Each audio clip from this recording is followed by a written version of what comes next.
नमस्कार दोस्तों, are filter support में आपका स्वागत। दोस्तों आपके सामने जो वाटर प्यूरिफायर दिख रहा है तो ये है एक्वा जेड वाटर प्यूरिफायर। और ये जो वाटर प्यूरिफायर है इसके फिल्टर्स हमें रिप्लेस करने हैं। और ये aqua Z RO water purifier है ना, ये सभी के सभी फिल्टर्स आज रिप्लेस करने वाले हैं। तो सबसे पहले क्या करना है, ये देखिए यहाँ एक होल है, यहाँ एक होल है, यहाँ एक होल है, यहाँ एक होल है, मतलब इसके अंदर स्क्रू है। तो ये स्क्रू रिमूव करना है। स्क्रू रिमूव करेंगे, 4 स्क्रू, और ये ढक्कन पीछे का निकालेंगे और ये वाटर प्यूरिफायर ओपन हो जाएगा, मतलब खुल जाएगा। तो देख सकते हैं तीसरा वाला खुलने के बाद चौथा वाला, लास्ट वाला। तो ये ढक्कन ऊपर का पहले निकालेंगे, देखेंगे। इसके बाद पीछे का ये देखिएगा, आराम से खोल देना। आपको देख सकते हैं स्क्रू निकाले हुए है। तो ये इस तरह से ये आराम से साइड में रख देना है आपको, स्क्रू गुम नहीं होनी चाहिए। तो देख सकते हैं अंदर यहाँ से पानी इन हो गया, यहाँ गया सेडिमेंट में, सेडिमेंट से पानी आउट हो गया और एक कार्बन में गया, प्री कार्बन में, और प्री कार्बन से पानी गया एसवी में गया। अंदर की साइड में एसवी है, एसवी से पानी बूस्टर पंप से पानी मेम्ब्रेन से ये रिजेक्ट वाला, ये जो रिजेक्ट वाला लाइन है तो ये बाहर आया, ये देखिएगा यहाँ आया, और प्योर वाला लाइन यहाँ आया। और ये प्योर वाला पानी ये देखिएगा नीचे आया, और ये नीचे से होकर ये सीधा गया अपने वाटर टैंक में। ये यहाँ वाटर टैंक में इस साइड में गया है, देखिएगा। मतलब ये अपना हो गया फिल्टर वे। इस तरह से ये फिल्टर्स है। यहाँ देख सकते हैं जो फिल्टर्स हमें लगने वाले हैं। तो ये सेडिमेंट फिल्टर सबसे पहले, ये कार्बन फिल्टर, प्री कार्बन, ये आरओ मेम्ब्रेन, और ये है मिनरल कार्ट्रिज। सबसे पहले आपको क्या करना है, तो ये सेडिमेंट फिल्टर को देखना है। देखिएगा सेडिमेंट फिल्टर का इन यहाँ आउट, यहाँ इन यहाँ आउट। मतलब हमें क्या करना है, जहाँ आउट हो गया है पानी वहाँ का, और जहाँ का इन हो गया है ना पानी, तो ये एल्बो निकाल के बाहर रख देना है। नया वाला सेडिमेंट फिल्टर इस तरह से, ये नया वाला सेडिमेंट फिल्टर का कवर हटा दिया, और ये ढक्कन, इसका इन आउट देखेंगे कहाँ है, इन आउट कहाँ है देखेंगे, यही देखा, यहाँ इन है, यहाँ आउट है। मतलब हमें इन नीचे, ये देखिएगा नीचे वाला एल्बो है, इन का है, तो ये इन में लगा देता हूँ। आउट ऊपर है तो ये आउट वाला ऊपर का एल्बो लगा देता हूँ। इस तरह से ये लगा दिया। इसके बाद कार्बन की तरफ आना है हमें, प्री कार्बन की तरफ। प्री कार्बन का पानी यहाँ इन हुआ है, तो ये एल्बो निकाल देता हूँ, और ये आउट यहाँ हुआ है, यहाँ इन यहाँ आउट, तो ये साइड में निकाल के रख देता हूँ। नीचे वाला आउट वाला पाइप अभी मैंने निकाला नहीं है, सिर्फ इन वाला निकाला है, ये ध्यान में रखिएगा। स्टेप बाय स्टेप आपको, अगर मेरे को सब पता है तो मैं वो फटाफट निकाल के कर सकता हूँ, लेकिन आपको समझ में आना चाहिए, इसलिए स्टेप बाय स्टेप कर रहे हैं हम। इन कहा हुआ है, यहाँ पानी इन हुआ है, यहाँ आउट हुआ, यहाँ इन यहाँ आउट। तो ये इन वाला एल्बो ये ऊपर वाला है, तो ये इन वाला एल्बो इन में लगा देता हूँ, और ये आउट वाला अभी देखिएगा मैंने निकाला नहीं, तो स्क्रू ड्राइवर की मदद से ये निकाल दिया। और ये यहाँ देखिएगा, तो ये नज़दीक से दिखा था आपको, ये देखिएगा ये जो आउट वाला एल्बो है ना, तो ये पानी कहाँ लेके गया है, एसवी तक लेके गया है, एसवी। ये देखिएगा सेडिमेंट से पानी इन हो गया, तो ये पानी आया कार्बन में, कार्बन का पानी यहाँ आया, ये देखिए यहाँ से एसवी को गया, और एसवी से बूस्टर पंप को गया। तो अब मैं क्या करूँगा, ये जो आउट वाला है ना, तो ये एल्बो लगा देता हूँ, लगा दिया। अब पानी आया हमारे मेम्ब्रेन में, और मेम्ब्रेन का जो प्योर वाला पाइप है, रिजेक्ट वाला, तो रिजेक्ट वाला पहले निकाल देता हूँ। रिजेक्ट वाला निकालने के बाद फिर प्योर वाला निकालेंगे। देखिएगा ये निकाल दिया, रिजेक्ट लाइन का पाइप निकाल दिया, और प्योर लाइन का, ये देखिएगा आपको दिखाता हूँ मैं, स्क्रू ड्राइवर की मदद से निकाल देना है, आराम से निकल जाता है।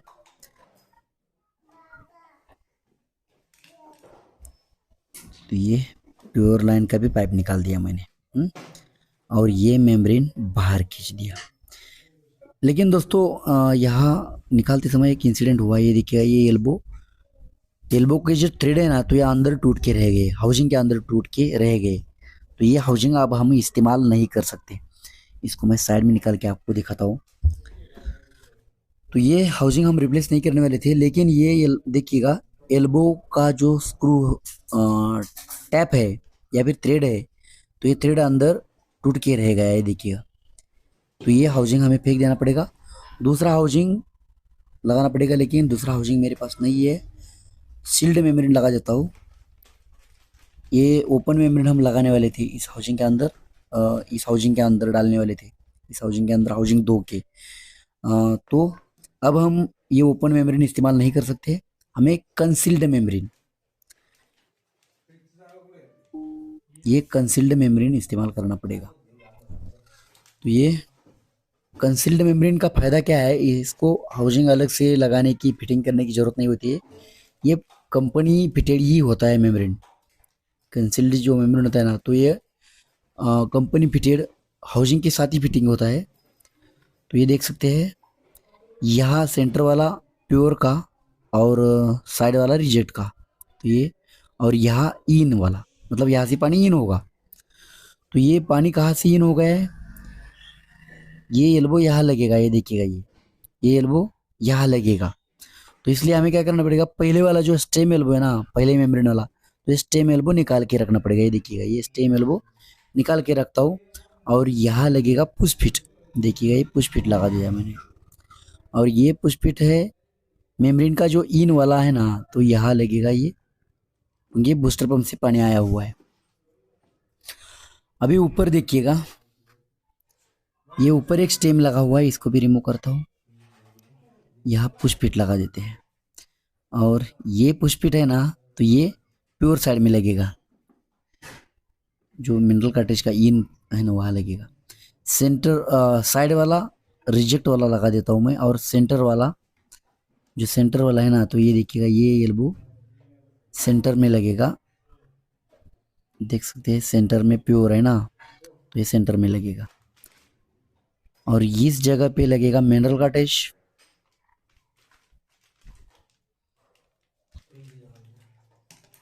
मिनरल कार्टेज, मिनरल कार्टेज लगाना है इस जगह पे। अल्कलाइन लगाना चाहिए था, लेकिन कस्टमर रिक्वायरमेंट के हिसाब से चलना पड़ता है, क्योंकि पहले लेक्सप्योर का अल्कलाइन लगा हुआ है, बेस्ट क्वालिटी का अल्कलाइन। तो अभी मिनरल कार्टेज हमें लगाना पड़ रहा है। तो ये यहाँ लगा देता हूँ, लेकिन मुझे ये उल्टा लग रहा है, कार्बन नीचे, ये एंटीबैक्टीरियल स्टोन पहले आएगा। और ये लगा दिया मेम्ब्रेन के सेंटर में। ये जो पाइप है ना, कम पड़ रहा है, थोड़ा लंबा चाहिए, लगा दिया। मेजरमेंट लेके कट करेंगे, ताकि बाद में दिक्कत नहीं होना चाहिए। तो ये देख सकते हैं, यहाँ से कट मारता हूँ, मेजर आराम से करना है आपको, ज़्यादा भागदौड़ नहीं करना है। यहाँ मैंने पाइपिंग चेंज नहीं किया है, क्योंकि आपका कन्फ्यूजन हो जाएगा, आप कंफ्यूज हो जाएंगे, इसलिए मैंने इसका पाइपिंग चेंज नहीं किया है। पाइपिंग हम आराम से चेंज करेंगे। तो ये आउट वाला एल्बो मैंने निकाल दिया है, देखिएगा। और ये आउट वाला एल्बो सीधा मिनरल कार्टेज के आउट साइड में लगा देंगे, देख सकते हैं, इसको साइड में रख दिया। और ये जो आउट वाला है ना एल्बो, तो ये मिनरल कार्टेज के आउट साइड में लगा दिया। मतलब ये आसानी से हमने फिल्टर चेंज किए, देखिएगा, ये हमने सिलिकॉन फिल्टर निकाला था, ये हमने कार्बन फिल्टर निकाला था, ये हमने अल्कलाइन फिल्टर निकाला था, ये हमने मेम्ब्रेन निकाला था, आरओ मेम्ब्रेन। तो ये देख सकते हैं, ये सेडिमेंट फिल्टर, पहला वाला सेडिमेंट फिल्टर, ये कार्बन फिल्टर, ये कंसील्ड आरओ मेम्ब्रेन, देखिएगा। और इसके बाद ये मिनरल कार्टेज। तो इस तरह से हमने ये पूरे के पूरे फिल्टर रिप्लेस किए हैं। जो पाइपिंग है ना, तो ये पाइपिंग बाकी है, तो पाइपिंग पूरा की पूरा पाइपिंग बाकी है, कोई भी पाइपिंग नहीं किया है, देख सकते हैं। तो ये पाइपिंग यहाँ का भी कुछ भी नहीं चेंज किया है। तो ये देख सकते हैं, यहाँ से पानी इन हो गया, यहाँ से देख सकते हैं, ये यहाँ से पानी इन होगा, यहाँ से। तो आपको इन वाला पाइप लगाना है, यहाँ वाटर इन वाला पाइप, यहाँ से जो देखिएगा इनलेट वाल से जो पानी इन हुआ ना, इनलेट वाल से, तो ये सीधा आएगा यहाँ। और जो वेस्टेज लाइन है तो ये बची हुई पाइप वेस्टेज में लगा देनी है। जो पाइप सेडिमेंट को गया है वहाँ हमने इन वाला पाइप लगाया और बची हुई पाइप में वेस्टेज लगा दिया। यह 450 का एफआर लगा हुआ है। तो अब हम वाटर प्यूरिफायर चालू करेंगे। पानी यहाँ से इन होगा, देख सकते हैं, यहाँ एंट्री मारेगा और ये सेडिमेंट में जाएगा।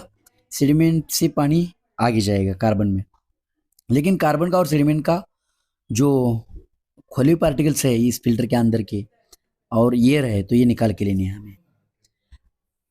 कार्बन फिल्टर में खुली पार्टिकल्स होते हैं ना, तो ये निकाल के लेने हैं हमें। तो ये इस तरह से आउट वाला जो ये एल्बो है या फिर पाइप है तो ये रिमूव करना है कार्बन फिल्टर का।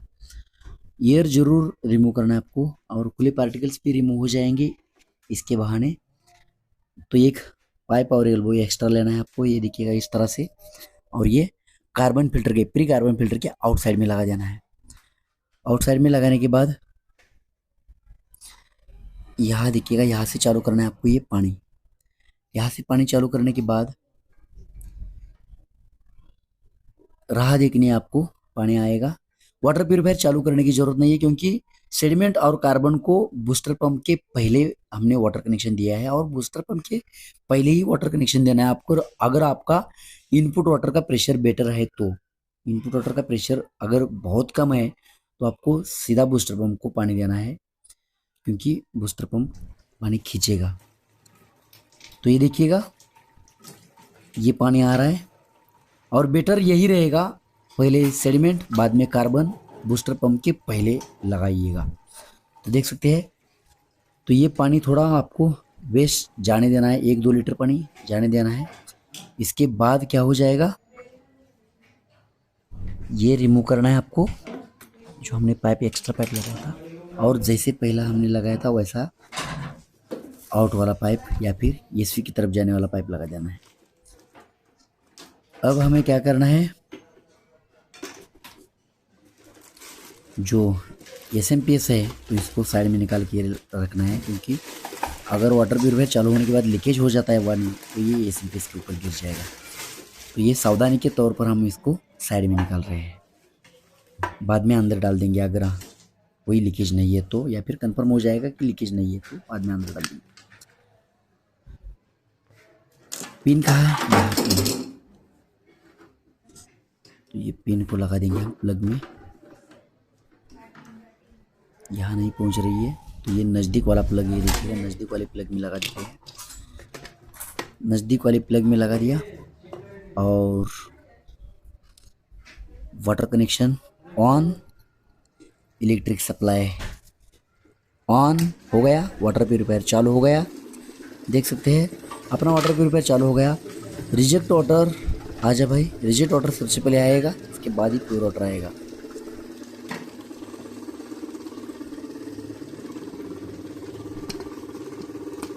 यहाँ देख सकते हैं वेस्टेज वाटर कहाँ है, यहाँ वेस्टेज वाटर आ रहा है, लेकिन ये एफआर हमें निकालना है क्योंकि मेम्ब्रेन को फ्लशिंग करना है।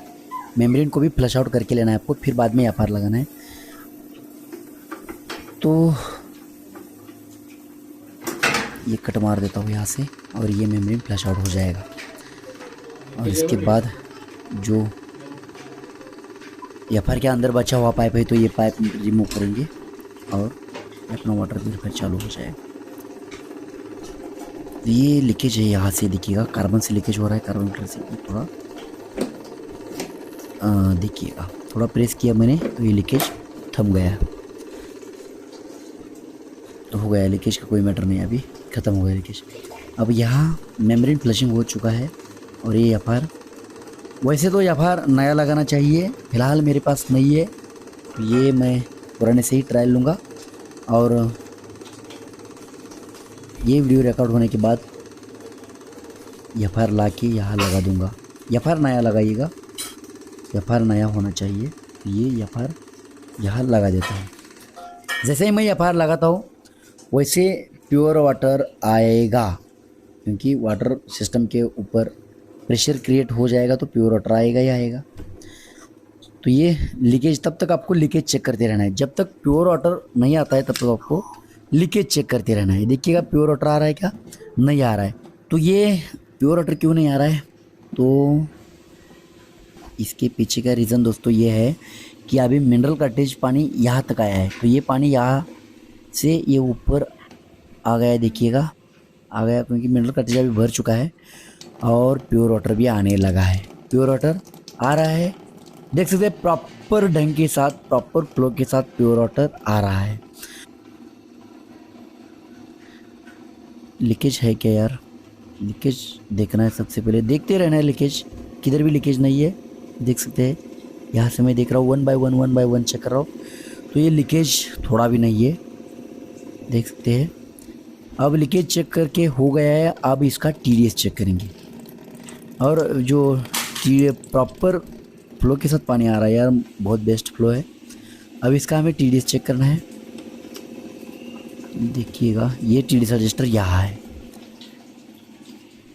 TDS अगर कम है तो TDS रजिस्टर की आपको ज़रूरत पड़ेगी, ज़्यादा है तो भी ज़रूरत पड़ेगी। और यहाँ देखिएगा पानी आ रहा है।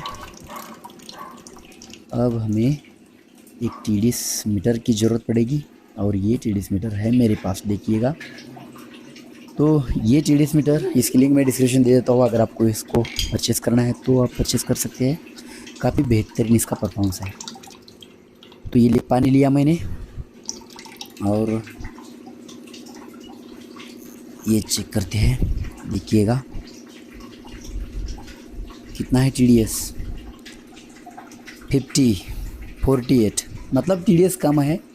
थोड़ा हमें 70-80 के नज़दीक लेके जाना है, बहुत कम भी TDS नहीं रखना है। अगर पानी का सोर्स आपका प्रॉपर है, उसमें गंदगी नहीं है, मैला वगैरह कुछ मिक्स नहीं हो रहा है। ये देखिएगा ये TDS रजिस्टर यहाँ है, इसको क्या करना पड़ेगा, आपको एंटी क्लॉकवाइज घुमाना पड़ेगा। TDS बढ़ाना है ना हमें, तो इसको एंटी क्लॉकवाइज घुमाना पड़ेगा, मतलब घड़ी का जो कांटा है उसके उल्टी साइड में घुमाना पड़ेगा। कांटा कैसे घूमता है, उसके उल्टी साइड में घुमाना है, तो TDS हमारा बढ़ जाता है। ये देखिएगा इसको मैं घुमा रहा हूँ, एंटी क्लॉकवाइज घुमा रहा हूँ मैं, तो एंटी क्लॉकवाइज घूम गया। इस तरह से घुमाना है आपको एंटी क्लॉकवाइज, तो ये TDS अपना बढ़ जाएगा। तो मैंने घुमाया है और यहाँ देखिएगा TDS कितना आता है, देख सकते हैं 000 है। और यहाँ देखिएगा अभी 85 TDS है। तो ये प्रॉपर TDS है, सिर्फ हम इसकी रिपीटेबिलिटी चेक करेंगे। एक ही अमाउंट बार बार दिखानी चाहिए, तभी हमारा TDS प्रॉपर तरीके से सेट हो चुका है, ऐसे हम मानेंगे। आपको TDS कैसे सेट करना है इसका प्रॉपर डिटेल में एक वीडियो है, उसकी लिंक मैं डिस्क्रिप्शन दे देता हूँ, वहाँ जाकर आप देखिएगा। तो देख सकते हैं अभी 89 आ गए हैं, पहले कितना 85 दिखाई दिया था, अभी 89 आया है। अब एक चेक करते रहना है आपको, जब तक अमाउंट स्टेबल नहीं होती है तब तक चेक करते रहना है। तो अभी हमने चेक किया, अभी कितना आया, 90 आ गया, 90 आ गया, 85, 89 और 90 तक आ गया। अब चेक करते हैं, अब कितना है, 86 आया है, मतलब घूम रहा है ये 85 से लेकर 90 के बीच में घूम रहा है, 86 आया है। अभी कितना आता है देखते हैं हम, देख सकते हैं अभी कितना आता है, ये 89 आ गया। हाँ 89 से 85 या फिर 90 से 85 के बीच में घूम रहा है, मतलब ये TDS लगभग सेट हो चुका है, ऐसा हम मानेंगे, क्योंकि इसकी रिपीटेबिलिटी बहुत कम है। तो ये अभी 89 आया है, अभी इससे पहले हम चेक किया था 89 आया था, अभी 89 आया है। और एक बार चेक करेंगे, और अब कितना है, 89 आया है, मतलब इसकी TDS रिपीटेबिलिटी 0 आई है। 3 बार हमने चेक किया, 89, 89, 89 अमाउंट रिपीट हुई है, मतलब TDS रिपीटेबिलिटी 0 है। ये सब कुछ बंद कर देते हैं, हमारा TDS सेट हो चुका है और अपना फिल्टर रिप्लेस करके भी हो चुका है, पूरा की पूरा फिल्टर रिप्लेस करके हो चुका है।